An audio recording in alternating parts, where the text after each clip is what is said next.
Don, how's it going, man? Well, and you? Going pretty good, sir. Going Yeah. pretty good.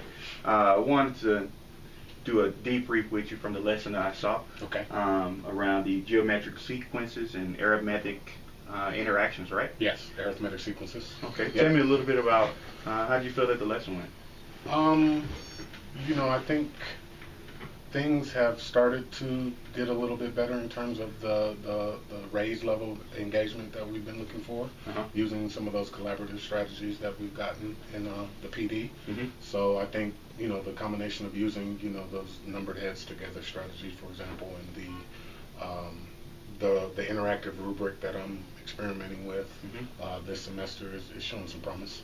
Good, good. Yeah. I want to compliment you on that interactive rubric. I think the engagement with students, as well as using that technology of keeping them current on what's going on within the lesson, is great. So I want to point that out definitely as something I want you to continuously work on and refine. And it truly is. It's looking at instruction with student engagement, right? From Sure. a different lens. So Okay. that was awesome, man. Thank you. So let me ask you this: looking at the overall lessons, do you see any areas where you felt that there were some concerns or maybe some weaker areas within the lesson? Yeah, it's kind of hard to say, to reflect back on how far my students have come from the beginning of the year till now. It's been, a pretty significant increase in their dedication and their focus. But, there's still some rough edges that I'm still trying to work out that I'm not too sure right now exactly how to improve them. So sometimes it seems like I'm losing some of my students, and I'm still trying to figure out what the cause of that is. So that's something I'd definitely be looking for someone who has a separate set of eyes to help me out with. So I'm glad you stated that, because one thing I noticed is in that particular class you had 18 students. Yep. But when you transition, you typically transition with active listeners and active students participating, whether it was visually. I could see they were following you, they were tracking you, they were on it. It typically was between 12 to 14 students. So at any time, there were about 4 students that I was questioning whether they were engaged throughout the lesson. Sure. Now, do I believe they know the content? Yes. I think you have solid systems in place. But you pretty much hit the hammer on the head with that statement around transitioning with students. Are you holding all students accountable to build instruction? So I'm glad that that's something that you recognize as an area of improvement in this particular lesson. And you know what? Go ahead and write that down right now. okay. Yeah, I can do that.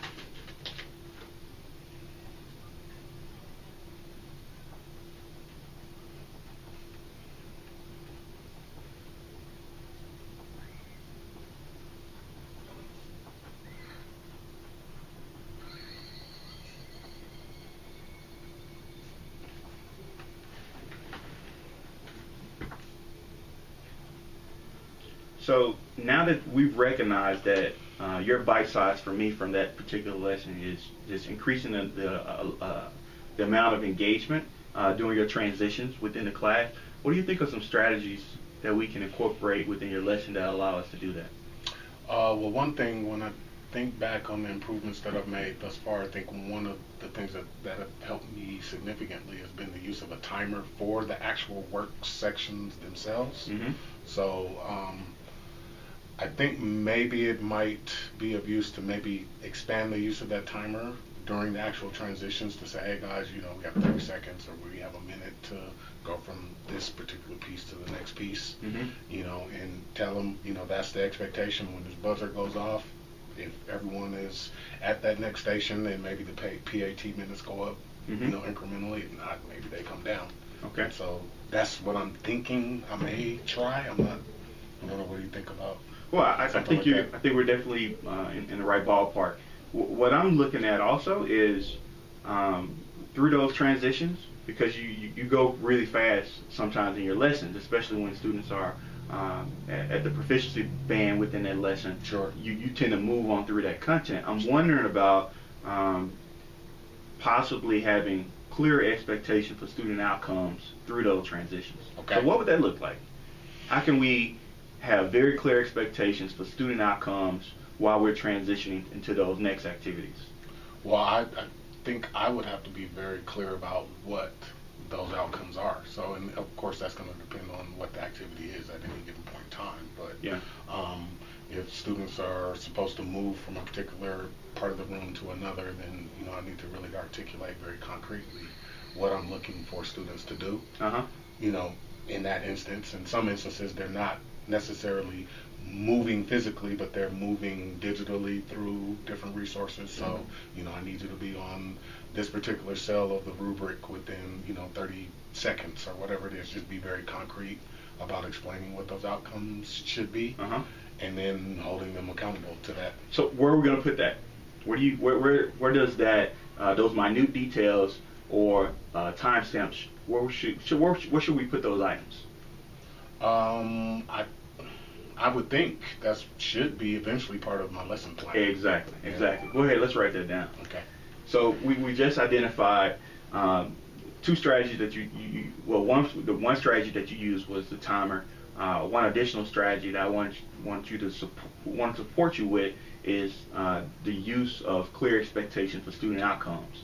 Those two things you can do together. All right. Yep. You can use that timer to increase the accountability, but you can also be very clear and project what those student outcomes should be from that activity. How does that sound to you? Yeah, it sounds right on point.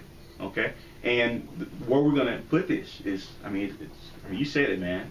This goes into the lesson plan, whether it's going to be a timestamp or it's going to be an opportunity within the lesson where you can engage into another activity, but being very specific within the lesson plan to the minute details of what you expect from students. Because you said it yourself, if it's not there, right, then chances are once you're teaching, true, how many times you're going to notice and go back to that? True. You probably not, right? Yeah. So let's be super intentional with what we want those outcomes and those expectations around transitions and student learning to be. Okay. Yeah. As I think about it, though, I think having each segment of how I'm going to transition students through that learning process, that level of detail that we're talking about needs to be in the lesson plan. I think in terms of what is actually going to be useful to me in the moment, maybe to put that like on a card, a small card, so I can kind of think about in the moment. That's a great idea. What are those things too? That's a great idea. It's probably a little bit of both there. That's a great idea. Okay.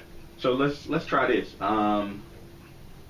Because I'm a believer in practice, and we use this a lot in Relay, of course. Let's go through it. Let's see what this would look like. Let's say of those 18 students that you had in that geometric sequence course, right? What I want you to do is give me an example. Just pull up your lesson and give me an example and play it out of how you would transition. Okay. Using the timer as well as increasing student engagement, student outcomes and engagement. Okay. So bring up the I'll be the student. Guiding questions.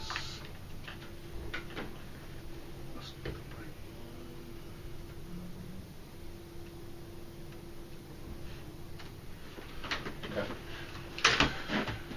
All right, guys, we've just finished going over cell 1 of the first row of your interactive rubric. So we now understand, as part of this interactive proof that we're going through, the importance of being able to take an arithmetic sequence and then add index values to it. The next thing that you're going to be doing in your groups as part of this numbered heads together strategy is for you guys to look at the second cell in the first row of your rubric, and you guys will be determining the rate of change of the data in this table. And then you guys are going to think about what statements you can make about this data once you've calculated the rate of change. So as we transition, I'm going to give you guys about 20 seconds on my timer to get to the second cell of this particular rubric. So you guys are going here. Within 20 seconds, I should see everyone looking at the exemplar that has been linked to this rubric, okay? Can I get a fist of 5? Everybody understands? Okay, I'm starting the timer right now. All right. How'd it go? Good. All right. What was different about it? I think just being very clear, using, the guiding questions really helps, because then that's part of that articulation of the very specific, concrete things that I want them to transition to and to be looking for within a specific time frame. And I think, giving them the urgency with the timer should help quite a bit. Okay, good deal. Good deal. Well, this is what I want to do. I mean, just as you do this, I also practice myself. Okay. I want to set up a time now that I can come in, say the next 48 hours, where I can get an opportunity to just see you use this particular bite-sized strategy in the classroom. Sure. It can be if you're still dealing with this geometric sequences, that will be fine. But if you move into something else also, I just want to see you utilize that strategy of engagement and an accountable talk for students, and what I mean with student accountable outcomes, as well as that clear expectation around the urgency during transition. Because again, I want to compliment you. Your lessons, your students are learning. I know you're moving your kids. Is now a question: are we moving all your kids? Sure. Right. So if we're continuously to ask that question, are we continuously during the lesson at every point engaging 100% of our learners? Right. We know that at that point, man, they're getting quality, rigor, and instruction each and every day. Sure. But if you ask yourself that question and say, man, am I engaging 100% of my learners, doing 100% of my instructional time with them every single day? And you think that, man, I'm losing one kid? Well, there's no difference between losing that one kid than 4, 5, 8 kids, right? Because if we don't plan intentionally for that and be very, very clear and explicit with transitions and details within the lesson to not allow students to waver off, you have a greater chance of increasing those student outcomes. Sure. So how does that sound? Sounds great. All right. Yeah, So we can do that today, actually. So we have a very similar process that's going to take place, because we're going through the entire rubric. So today will be a great time to see that sixth period. All right. So what I'm going to do, I'm going to stop through 6th period. I'll look for it, and what I'll do, I'll probably either shoot you an email. Since this is an out feedback, just giving you feedback from what I saw then. Okay. And just let you know how it went, man. Okay. Let me one more question. How did the practice feel? I'm used to practicing, so my alternative licensure program, that's all we did. So Okay. it's just what I'm used to. Good, so, man. Yeah. That's how you get better. Yeah, So for sure. All right, sir. I appreciate it. Thank you. Thank you for your Appreciate time. you. Okay.